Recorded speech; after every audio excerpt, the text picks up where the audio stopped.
ako, bakit kailangan uminom paminsan-minsan? Ang inom dapat yan, kaya ka umiinom kasi masaya ka. Gusto mo mag-relax.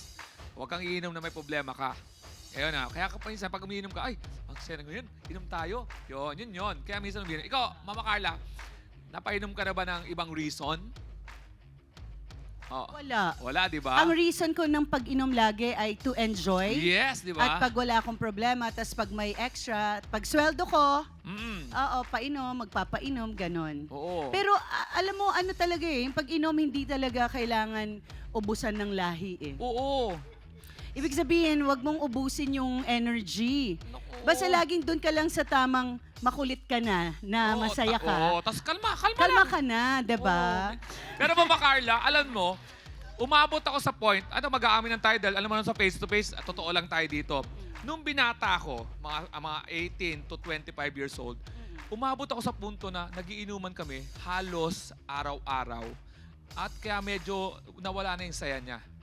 Yung nagsasalubong na yung lasing mo sa hangover, yung pagising mo, tara na, mahirap. Bakit nga may ganun, no? May face talaga ng Oo. iba sa buhay nila na talagang araw-araw umiinom. Oo, lalo na yung Depende sa barkada. So wala bang ginagawa? Or sa edad yan? edad, yung sa malakalakasan mo edad. pa. Ngayon Oo. ako, kahit may pera ako ng konti, hindi na ako umiinom eh. Mm-mm. Masama sa katawan eh, kasi yung hangover, ang tagal. Ate Marisa, ano tong problema mo sa anak mong si Marvin? Pag umiinom po siya, lagi mo sinasabihan, nak, tama na mag-inom.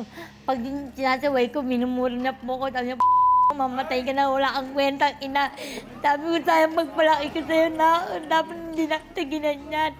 Minuhay pa kita. Kailan po nag-umpisa itong pagiging ganito ni Marvin? Mula po na siya, 15 anyos niya, nagaganyan na siya. 15 years old. Hindi mo ba nasuheto ito? Napapalo mo ba? Nung Sineseto bata po ka? siya. Pag sineseto ko sa kanya, lagi niya ako nilalabanan. Minsan po nasampal niya ako. Opo. Kaya Bakit? Gawa po ng natanggal po ako sa trabaho. Kaya ka natanggal sa trabaho, ang dahilan ba ay ang pag-inom mo?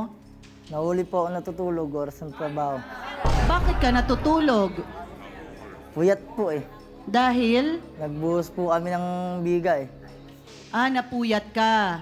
So, nahuli ka. Ilang beses ba dapat mahuli bago matanggal sa Tatlo trabaho? So, 3 beses ka nang nahuli na natutulog. Tatlo po. Paano yun? Oh, pangalawa ka? lagi mo minumura sa bahay siya. Sabi mo, mamatay na ako. Bakit mo sinasabi yun?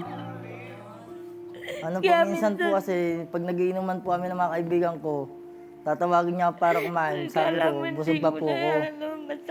Babatuyin niya rin po ako ng upuan. Kaya nasagot ko siya noon, namura ko siya. Nasabihan ko po siya ng ganun. Isang beses lang ba to? Humingi ka ba ng patawad? Lagi niya Nag-sorry ka ba sa nanay mo? Lagi niya inuulit sa akin.